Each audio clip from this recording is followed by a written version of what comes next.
Across the Spider-Verse is an absolutely amazing film. It's one of the best sequels of all time, probably the best animated movie of all time, and it's become my favorite movie of all time, beating my longtime favorite, The Matrix, from all the way back in 1999. It's a very exciting time. Man, this movie is just incredible. I'm sure you've heard all the hype. I'm sure you've heard other reviews talking about how great it is, how it's groundbreaking, even more so than the first one. So in this, we won't be talking about so much just about like how great it is. We're going to be diving deeper into the themes and the allegory and the meaning behind what's going on in the story. Sort of like we do with the philosophy of Naruto videos on the channel, but now we're going to be doing something like that with Across the Spider-Verse. So I can't wait to get into it with you guys. And yeah, namaste, my fellow dreamers. Good to see you.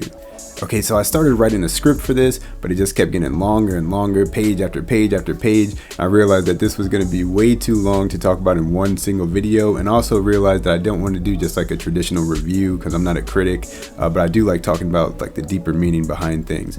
So in this video, we're going to focus mostly on Gwen. She works to bookend this film and also helps to make it a complete movie, and we'll talk about that too, because that's one of the few criticisms people have levied against this movie is the ending. But we're going to talk about how this is actually a complete movie. And a lot of it has to do with Gwen, but also Miles, because we'll talk about him, of course, since a lot of Gwen's story has to do with Miles as a character too. But I would say in this movie, Gwen has become like the co-lead and is about as important a character as Miles Morales in this film in particular.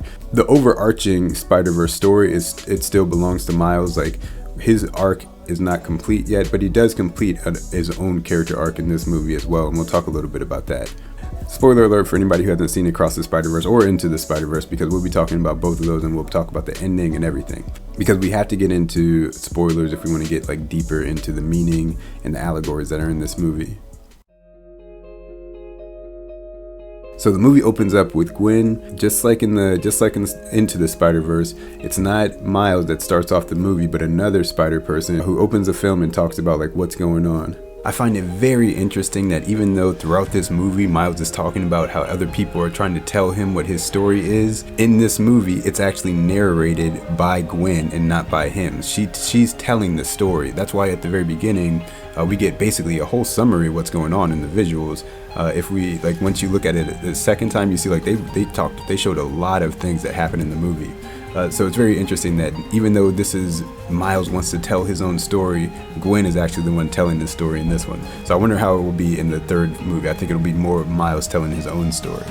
So even in the first movie, when we got a little bit of Gwen's backstory and we got to see her world, like the pastel world with the watercolors, I couldn't wait to spend more time in that world. And we got to spend a lot of it at the beginning of this movie. It's about 15 to 20 minutes prologue before the title card even comes up, where we just spend time in Gwen's world and we learn more about her backstory and how tragic it is and how meaningful it is, man. Like, the emotional stakes in this movie are even more important than like the big multiversal stakes, which is why this is such a good movie. It works on so many different levels, works for kids to just like be entertained and see a bunch of spectacle, or even adults, but also it has all kinds of deeper layers and meaning to it. First, let's talk about the artwork in Gwen's universe, because it is so beautiful, and it's all about her emotional state. Like the different tones, the different hues that are used have to do with how she feels and how it's all her own feeling universe. So like when we first see her, she's always like in cool colors like blues and greens, and the world around her seems dark. And when she has a good moment with her father at one point and gives him a hug, that whole area lights up in warm colors, and you can just feel how she's feeling just by the art style. That's another thing that's so amazing. Like, the art is amazing in this, and everybody will tell you that, but it's not just art for the sake of art or animation for the sake of good animation. It all has purpose. Every little detail, every choice, every artistic choice, it's all there for meaning. And that's what makes this movie so incredible. So we find out more about Gwen Stacy's Peter Parker in her universe and how he became the Lizard, and they had a battle at their school dance, and Gwen ended up being the reason why Peter died as the lizard, because she was fighting him and she didn't realize it was him. So that's already tragic enough that she killed her best friend in her universe, or at least is like partially responsible for his death, like because he basically did it to himself by becoming the lizard. And then her father sees Spider-Woman over Peter Parker's dead body and assumes that she's the one who killed him. And so he goes on a hunt for Spider-Woman in their universe. A lot of this story has to do with the relationship between teenagers and parents. That also is reflected in Miles' story as well. And Gwen's relationship with her father is a good mirror to Miles' relationship with his father. So we see in that prologue that Gwen quits her band, and she says like she never found the right band to be a part of, and she says this at the beginning. And man, if you listen to the music in this movie, it's so incredible. I don't know how much of it I'll be able to include in this video, but like the music that plays at the very beginning of the movie is the same music that plays at the very end, but it's just a little bit modified for the ending. Like we get to hear her drum solo, and we hear like Miles' theme and the Prowler theme. So Gwen as Spider-Woman finds herself at odds with Captain Stacy, her father, and he's trying to capture her for we don't know exactly how long, but it's something that's been going on as she's been Spider-Woman in her universe. And eventually, when Miguel O'Hara and Jessica Drew come into her universe to catch the Vulture, she ends up being weak from that fight, and Gwen Stacy is there to arrest her, and she can't really do anything. She's out of web fluid, and so she ends up having to reveal her identity so that her father will see who it is. And even after she reveals herself to her dad, her dad still tries to arrest her. It's one of the most heartbreaking things that I've ever seen, especially because the backgrounds, the colors that they use to express Gwen's emotions are so incredible. Sometimes the art will run like it's like her tears are running down you see the watercolors running down the page. It's so beautiful. So when Gwen Stacy still tries to arrest Spider-Woman Gwen, when he finds out who she is, like you can see just how badly this affects her. And we have like the red colors behind him because like for like danger or a threat, or like he feels threatened by her. And then like Gwen's world is just collapsing. You can see the colors behind her. It's just heart-wrenching. And there's been a lot of talk online about Gwen Stacy, like her gender identity, like if she's trans or not. Like we can see she has a Protect Trans Kids flag in her room, and even her dad has a trans flag on his uniform. And her story is easily an allegory for like someone in the lgbtqia community coming out to their parents. And even Miles' story is, even in the first movie, I would say, but Gwen's especially, and I think it is even more so about like a trans person coming out to their parents, because when Gwen's whole language that she uses, like, why are you so scared of me? And like the father won't accept her. Like there's been debate about like whether Gwen in the movie is actually trans or not, and I don't think that really matters, because like all great art, it's open for interpretation. They're not going to tell you like one way or the other. But if you feel a connection to her and you feel like she is, then she can be, and if you don't, then she doesn't have to be. So it's up to the viewer, because art is subjective. So you can put in place whatever you like. But the allegory is definitely there, no matter what you believe about her actual character. This is definitely an allegory for like coming out to your parents. And even Miles is like that. And even in the first movie, Miles' dad, Jefferson Davis, he hates Spider-Man, and all Miles wants to do is be a quote unquote normal kid.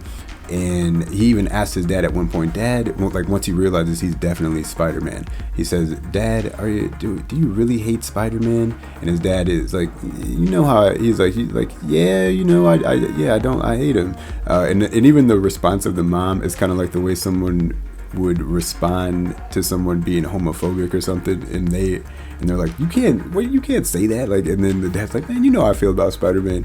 And it's like a nice little joke, but when you look at it deeper, it's about Miles fearing that his parents won't accept him if they find out that he's Spider-Man, which is the same kind of feeling that a kid could have when they are trying to come out to their parents for the first time.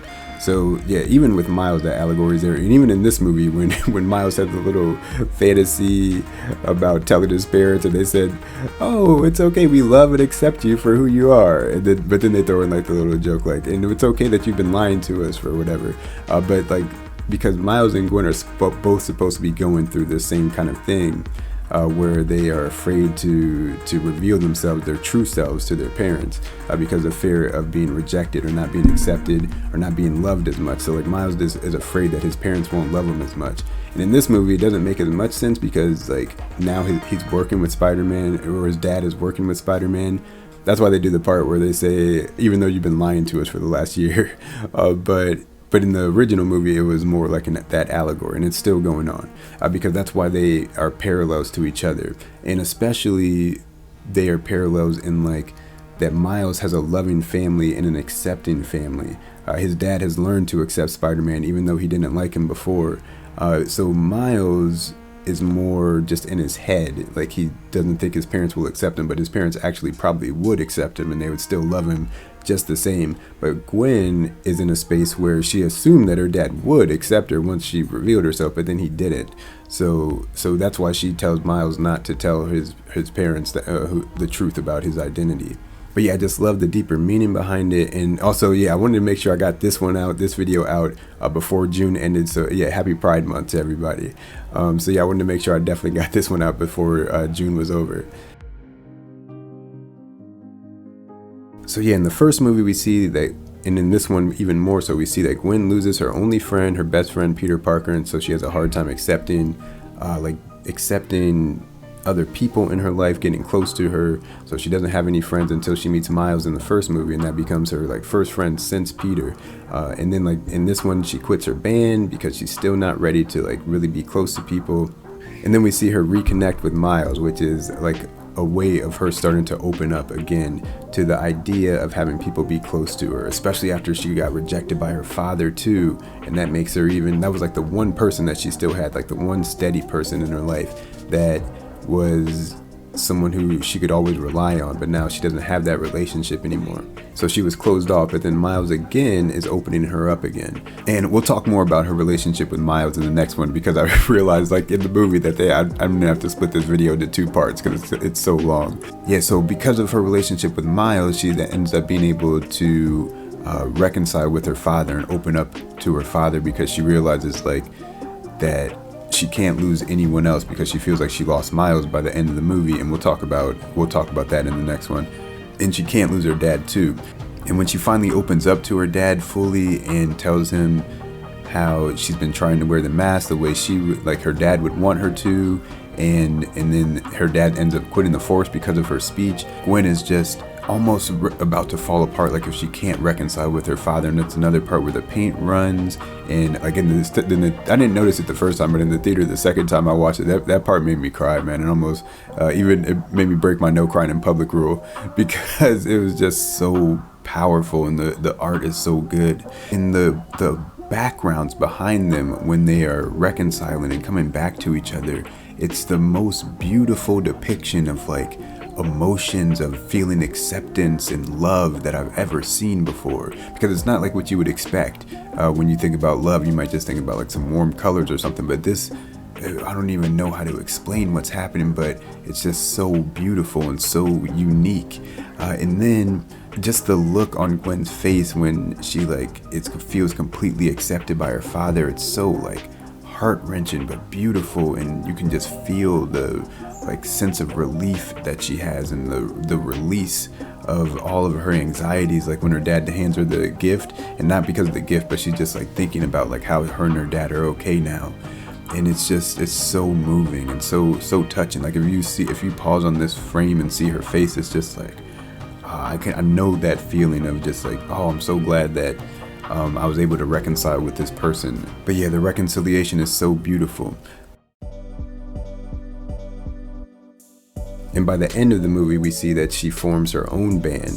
So like that's how this movie is bookended, with Gwen quitting the band and not accepting friendship or camaraderie or like closeness to other people. And then by the end, she forms her own band because of how Miles changed her throughout the course of the movie, and now she's ready to be like have friendships, and especially with Miles like going to go get him, and now she's ready to have friends again and like be a part of, like, not only is she a part of a band, but she formed her own band. So she was like proactively going to seek out other people. So that's Gwen's like internal struggle and her personal arc throughout the story, like what she's going through. But let's talk about how she relates to Miles also, like how Miles and Gwen's story unfolds, because I think this is really interesting, and I haven't heard anybody talk about this, but like there's a lot of stuff going on with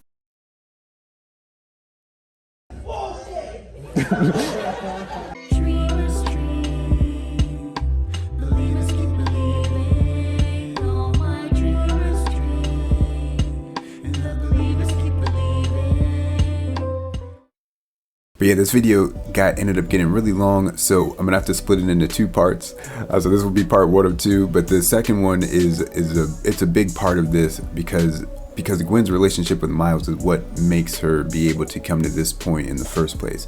But Gwen makes the story a complete story, because her character has a complete arc, and so does Miles, and we'll talk about that in the next one. And I'll try to release these like at the same time, or like maybe a day apart. So it'll be ready. It won't be March 29th, but that's still not bad if they actually end up sticking to that release date.